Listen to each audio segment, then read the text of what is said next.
Morning, everybody. We had a big snowstorm last night,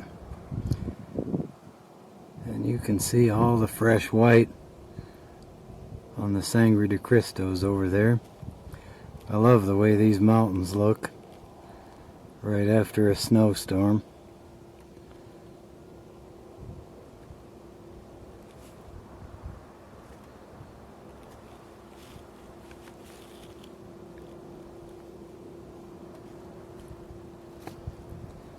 Those storm clouds filling in the passes.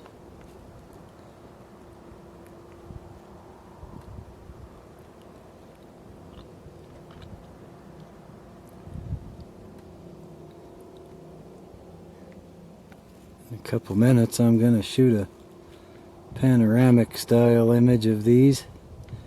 You really just can't take it all in with one picture. So it takes like 15 different pictures to get in that whole range. And then in Photoshop I stitch them together all into one image. Sometimes it's usually about 108 inches wide and 12 inches tall to get the real essence of this scene.